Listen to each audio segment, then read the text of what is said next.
Once upon a time, there was a beautiful place called Sunny Village. The village was small, but it was full of happiness. There were green fields, colorful flowers, tall trees, and a clean blue river that flowed beside the village. In Sunny Village lived many children. They laughed, played, and helped each other every day.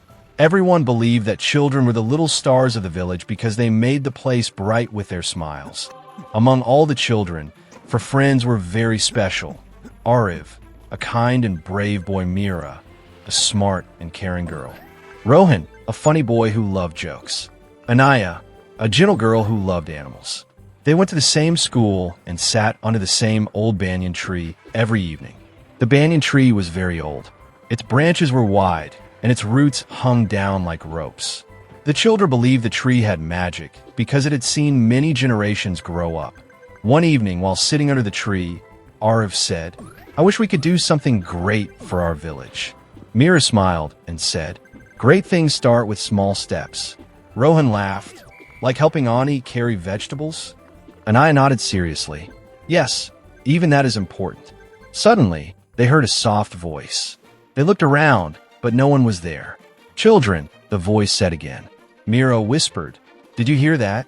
The banyan tree slowly shook, even though there was no wind. Then, something amazing happened. A tiny glowing light appeared near the roots of the tree. The light slowly turned into a small old man with a long white beard and shining eyes.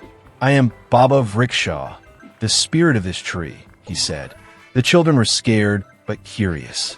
Baba Vrikshaw's message. Baba Vrikshaw spoke gently. Sunny Village is in danger. People are forgetting kindness, sharing, and caring for nature. If this continues, the village will lose its happiness. Ariv stood up bravely.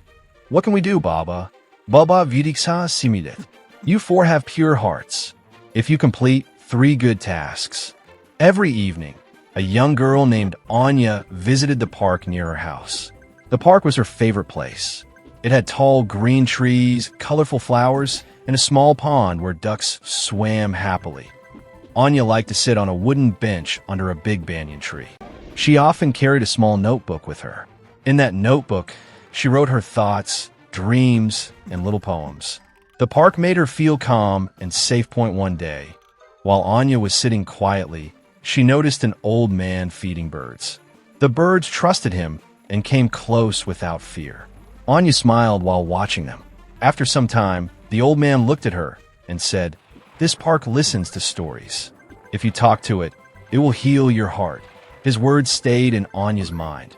From that day on, Anya started sharing her worries with the park. She talked to the trees, the flowers, and the sky. Slowly, she felt lighter. Her sadness began to fade, and hope filled her heart. As the sun set, the park glowed in golden light. Anya closed her notebook, smiled, and walked home. She knew that no matter how hard life became, the park would always welcome her. There was a small village near a deep green forest. People believed the forest was magical, but no one dared to go inside. They said the trees could talk, the wind could whisper secrets, and the forest chose who was allowed to enter. A curious boy named Ariv lived in the village. He loved nature and was not afraid of stories. One morning, he followed a glowing butterfly into the forest. As he walked deeper, the air felt cool and calm. Sunlight danced between the leaves, and soft music filled the air. Suddenly, an old tree spoke. "Welcome, kind child," it said. Ariv was surprised, but not scared. The tree told him the forest was alive and protected all living things. It gave Ariv a small green stone. "This stone holds the magic of kindness," the tree said. "Use it to protect, not to harm." When Ariv returned to the village, he saw dry fields and sad people. He placed the stone on the ground, and slowly, grass grew, flowers bloomed, and water returned to the land.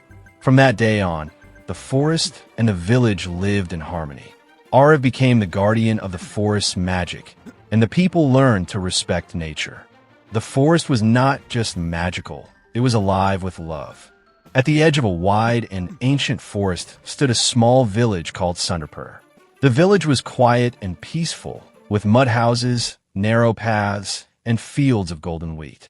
Behind the village rose the forest, thick, dark, and full of mystery. The villagers respected the forest, but they also feared it.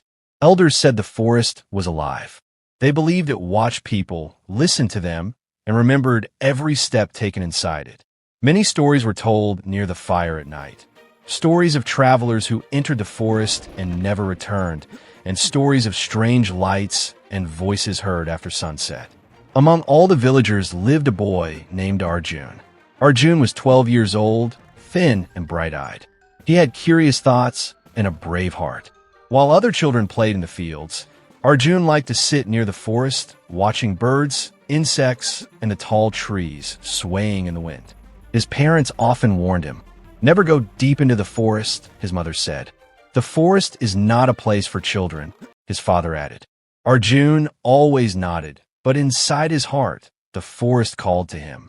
A strange dream. One night, Arjun had a dream unlike any other. He saw himself standing inside the forest. The trees were taller than the sky, and their leaves glowed softly. A warm voice spoke his name. "Arjun!" He turned around, but saw no one. "Come," the voice said gently. "The forest needs you." When Arjun woke up, his heart was beating fast. The dream felt real. Outside, the wind passed through the trees, sounding like a whisper. From that day on, Arjun felt something pulling him toward the forest. Any morning, the village was in trouble. A farmer's calf had gone missing. People searched the fields, the riverbank, and the roads, but they could not find it. Arjun noticed hoof marks leading toward the forest. "I think the calf went inside," Arjun said. The villagers became afraid. "No one goes inside the deep forest," one man said. "It is dangerous.